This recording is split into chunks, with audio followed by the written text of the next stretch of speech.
Ark Wildlife Trust are passionate about caring for our native wildlife and recognise the great value of education. In 2010, they were the proud winners of the Tauranga 2010 Trustpower Community Services Environment and Heritage Award and have been nominated for this year's Westpac Tauranga Business Awards. Sue, the Archangel, is about to share some important messages with this group of young preschoolers who are eagerly listening to her every word to learn more about wildlife, responsible pet ownership and our environment. Sue shows them some powerful images of the horrific impact that pollution can have on our wildlife. Yeah, he's got oil on him. And I can see black on. Yep, absolutely. So when they came into the centre, they would be cleaned with detergent and then with warm water. And generally after about 6 or 7 times, the oil would start to come off, and then they just need to be fed and looked after. Of course, they couldn't be released back because there was still so much oil in the environment, and they would have just got oil again. What do we have here? Does it get much cuter? 2 baby white kittens, just no more than a week old. Having lost their mother, they'll need a lot of attention. Now Dr. Lisa and Super Sue have to dash off to the Wildlife Rehabilitation Centre to check in on how some of the patients are doing.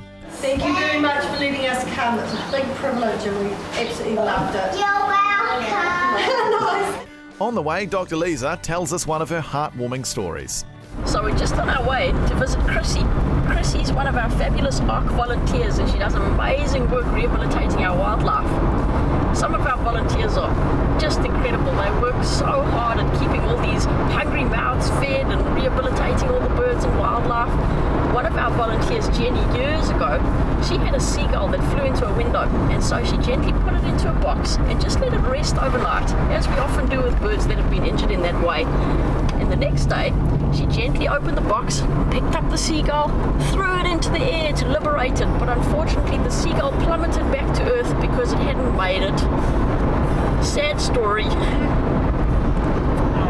But they're happy stories. Wildlife rehab can be relentlessly unforgiving, but a lot of the time we have happy stories and we get animals released back into the wild, and some of those birds that are already comical are shags. One time I had Jason, our SPCA inspector, bring a shag in for an examination. Jace always comes in for a shag. And the shag was on the examination table and we checked it out. We did the veterinary care that it needed and sent it out to rehabilitation, and my next patient was a dog. And the dog was a Labrador. It came into the room and it was sniffing away on the table. And the owner was apologetic that this doggy was so out of hand, sniffing away. And I said, "Don't worry, mate, I just had a shag on the table." As we arrive at the Wildlife Rehabilitation Centre, where Chrissy, another of the Archangels, greets Dr. Lisa and Sue, and looks a little anxious by what they're bringing in the mystery box. No. I'm allergic to brown boxes that you bring me. What's in it? Oh, little sweetie.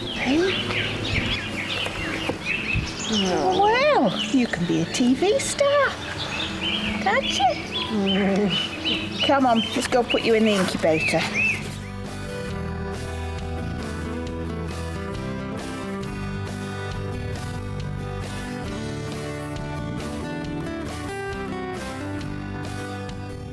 And who remembers our hawk with a broken wing from last week? And here he is! And he's looking ever so majestic, healing slowly but surely, and his future's looking good. Will he, or won't he, take this food straight from Chrissy's hands? Well, I've been doing rehabilitation now for 52 years.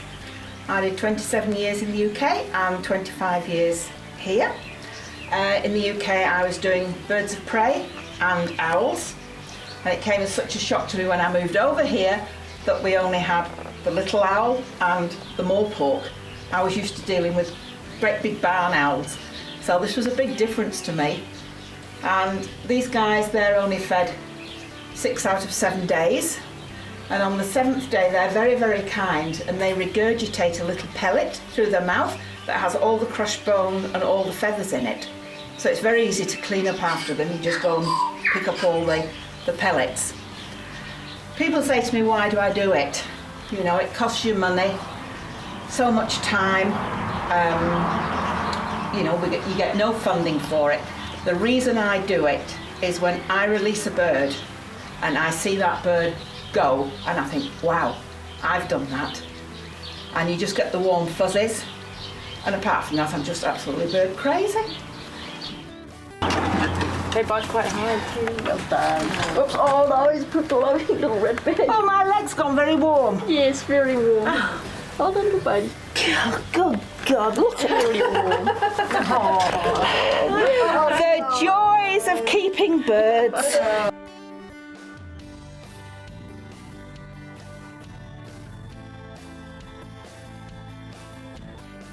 Dr. Lisa and Sue check back in at the clinic where Tango has been having a rough day, sleeping in the sunshine.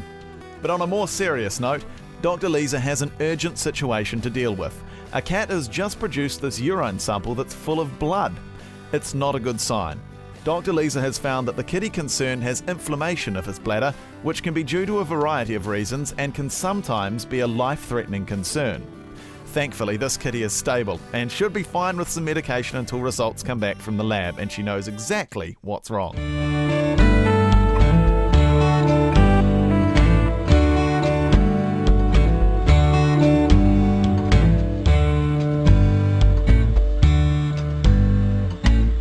Coming up after the break, have you ever heard of a stray cat mansion? We meet an amazing couple, Adrian and Peter, who are committed to helping stray cats. We catch up with Buffy, the special dog who cares for orphaned kittens. And Dr. Lisa and Harry the cat have some helpful hints for us.